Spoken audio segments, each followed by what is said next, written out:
नाज़रीन, आज हम एक इंतहाई अहम और ख़ास मौजू पर बात करने जा रहे हैं, जिसका ताल्लुक पाकिस्तान की सिक्योरिटी की सूरत हाल से है। 2024 में दहशतगर्द हमलों की शरह में रिकॉर्ड इजाफा हुआ है।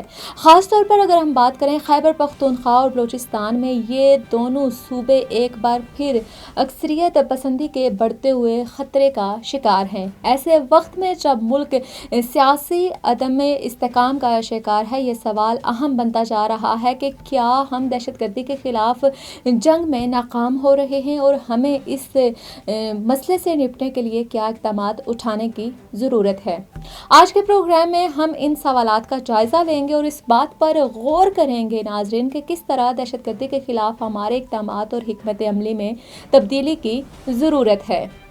तो सबसे पहले बात करते हैं कि पाकिस्तान की सिक्योरिटी सूरत हाल में तब्दीली की एक बड़ी वजह हालिया बरसों में इंतहा पसंद हमलों में तेज़ी से इजाफा है। टारगेट किलिंग, खुदकुश हमले और सिक्योरिटी फोर्सेस पर हमले अब मामूल ही बनते जा रहे हैं।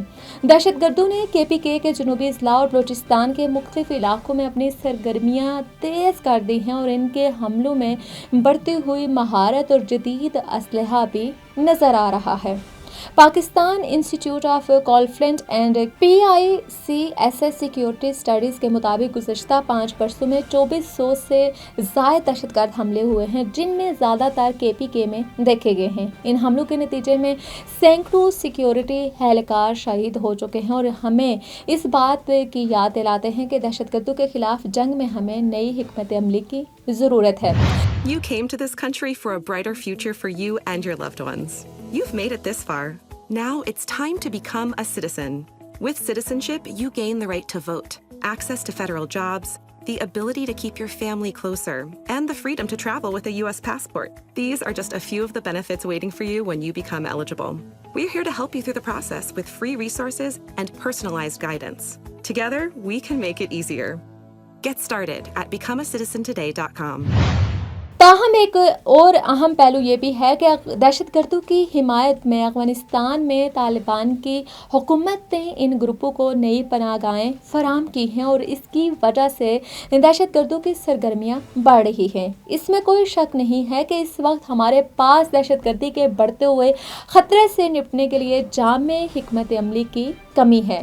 नाज़रीन, इसी दौरान पाकिस्तान में सियासी इस्तेहकाम की कमी भी हमारी सिक्योरिटी फोर्सेस की कारकर्दगी को मुतासिर कर रही है। सूबों में हुकूमतों के दरमियान इख्तिलाफात और वफाकी हुकूमत का अदम एतमाद दहशतगर्दों के हमलों को रोकने की कोशिशों में रुकावट बन रहा है। इन सब चैलेंजेस से बावजूद हमें दहशतगर्दी के खिलाफ एक नया अज़म और हिकमत अमली अपनाने की ज़रूरत है, ताकि हम अपने वतन को इस मसले से निकाल सकें। नाज़रीन, यकीनन पाकिस्तान को दरपेश दहशतगर्दी के बढ़ते हुए ख़तरात एक संगीन चैलेंज है और इनसे निपटने के लिए हमें अपने हुकूमती और सिक्योरिटी इक़दामात पर दोबारा गौर करने की ज़रूरत है। लेकिन सवाल ये है कि क्या हम इस मसले का मुकाबला करने के लिए तैयार हैं? दहशतगर्दी के खिलाफ जंग में कामयाबी के लिए हमें अपने दाखिली मामलात को बेहतर करना होगा और एक मजबूत हिकमत अमली अपनानी होगी। आखिर में ये कहना ज़रूरी है कि अगर हमने सियासी अदम इस्तेहकाम और दहशतगर्दी के बढ़ते हुए ख़तरात को नज़रअंदाज किया तो पाकिस्तान को संगीन नताइज का सामना करना पड़ सकता है। हमें मुत्तहिद होकर इस चैलेंज का मुकाबला करना होगा और एक मजबूत पाकिस्तान की बुनियाद रखनी होगी।